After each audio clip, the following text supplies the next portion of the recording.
Bible অনুসারে মাতা মরিয়ম কি ঈশ্বর? কারণ অনেকেই মাতা মরিয়মের কাছে প্রার্থনা করে, অনেকেই মাতা মরিয়মের মূর্তি দেখে সেখানে ফুল দেয়, জল দেয়, মোমবাতি জ্বালায়।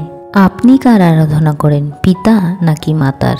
কারণ অনেকে মনে করে যে মাতা মরিয়ম ছাড়াও আরও একজন মাতা রয়েছে, মাতা ঈশ্বর রয়েছে। কারণ যেহেতু পিতা ঈশ্বর রয়েছে সেই জন্য মাতা ঈশ্বরও রয়েছে।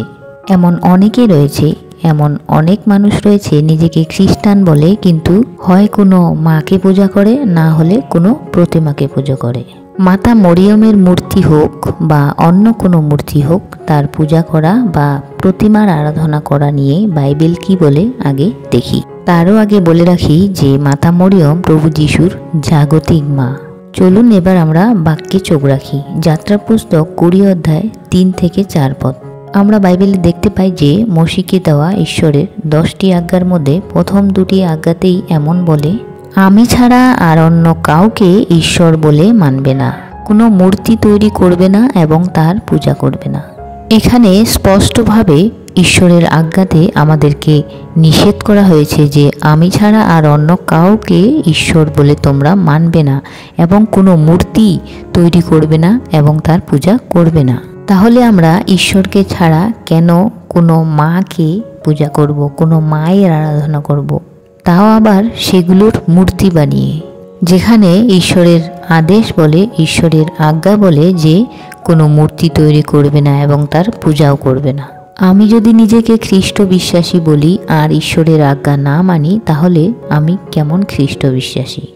এক তো মূর্তিতে কোনো ঈশ্বর থাকে না, তার উপর আবার মা ঈশ্বর। আমরা ইতিপূর্বেই জেনেছি যে মূর্তি মানুষের তৈরি, আর মানুষের তৈরি কেউ ঈশ্বর হতে পারে না, কারণ মানুষকেই স্বয়ং ঈশ্বর বানিয়েছেন, ঈশ্বর সৃষ্টি করেছেন। তাই মানুষের বানানো কোনো মূর্তিতে, মানুষের বানানো কোনো ছবিতে ঈশ্বর থাকেন না, কারণ তারা কথাও বলে না, কানেও শোনে না, চোখেও দেখে না। আমাদের ঈশ্বর হলো জীবন্ত ঈশ্বর। দ্বিতীয় বিবরণ 6 অধ্যায় 4 পদ। হে ইসরায়েলেরা, শোনো, আমাদের ঈশ্বর সদাপ্রভু এক।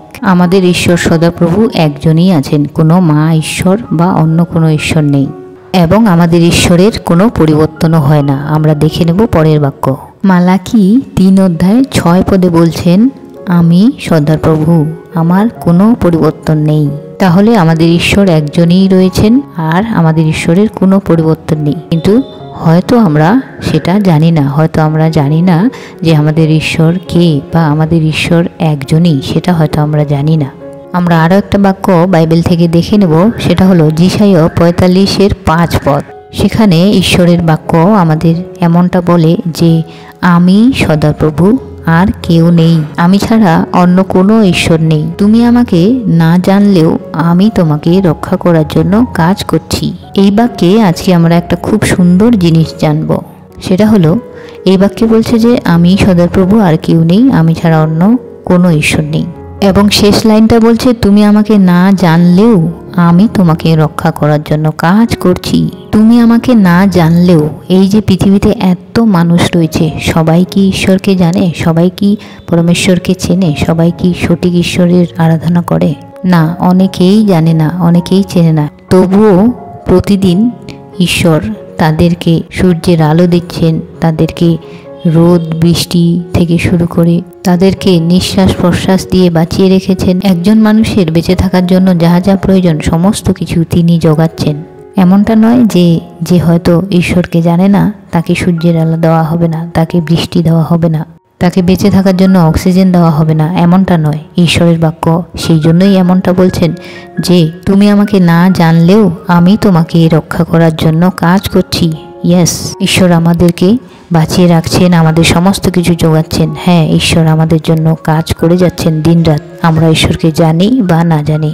আদি পুস্তক 1:1, ঈশ্বর সদাপ্রভুই প্রথম এবং তিনি আকাশ ও পৃথিবী সৃষ্টি করেছেন। ঈশ্বর সদাপ্রভুই একমাত্র ঈশ্বর এবং তিনিই প্রথম, আর কোনো মাতা ঈশ্বর নেই, এবং তিনি আকাশ ও পৃথিবী সৃষ্টি করেছেন, আর সেই পৃথিবীতেই আমরা রয়েছি। কোনো মা, কোনো মাতা ঈশ্বর নেই কেন, সেটা আমরা পরের বাক্য দেখব। আমরা দেখব যেরমীয় 3 অধ্যায় 19 পদে। এখানে বলছে, তোমরা আমাকে পিতা বলে ডাকবে, এখানে কোনো মাতার কথা উল্লেখ করা হয়নি, তোমরা আমাকে পিতা বলে ডাকবে। সেই জন্য প্রভু যীশু আমাদের এইভাবে প্রার্থনা করতে শিখিয়েছিলেন। মথি তার 6 অধ্যায় 9 পদে, এই জন্য তোমরা এইভাবে প্রার্থনা করো, হে আমাদের স্বর্গস্থ পিতা, তোমার নাম পবিত্র বলিয়া মান্য হোক। যদি একজন মাতা ঈশ্বর থাকতেন তাহলে প্রভু যীশু অবশ্যই শেখাতেন যে হে আমাদের স্বর্গস্থ পিতা এবং মাতা, কিন্তু প্রভু যীশু এখানে শিখিয়েছিলেন শুধুমাত্র পিতাকে উদ্দেশ্য করে, হে আমাদের স্বর্গস্থ পিতা, তোমার নাম পবিত্র বলিয়া মান্য হোক।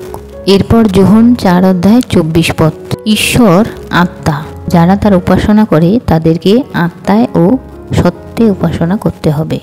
এবং মথি 28 অধ্যায় 19 পদে লেখা রয়েছে, তাই তোমরা যাও, তোমরা গিয়ে সকল জাতির মানুষকে আমার শিষ্য করো, পিতা পুত্র ও পবিত্র আত্মার নামে ব্যাপ্তিস্ম দাও।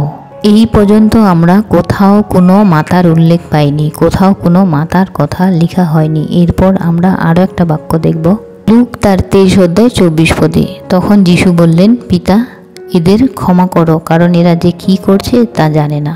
এখান থেকেও কিন্তু আমরা জানতে পাচ্ছি যখন প্রভু যীশুকে ক্রুশবিদ্ধ করা হয় এবং যারা ক্রুশবিদ্ধ করছিল সেই মুহূর্তে তাদের জন্য প্রভু যীশু প্রার্থনা করেছেন, পিতা এদের ক্ষমা করো, কারণ এরা যে কি করছে তা জানে না। মাতা মরিয়ম যদি ঈশ্বর হতেন বা অন্য কোনো মাতা যদি ঈশ্বর হতেন তাহলে প্রভু যীশু তার মায়ের কাছেই সরাসরি বলতেন, কারণ প্রভু যীশু তো মাতা মরিয়মের থেকেই জন্মগ্রহণ করেছেন। তাহলে কেন প্রভু যীশু এখানে মাতা মরিয়মকে বললেন না যে মাতা?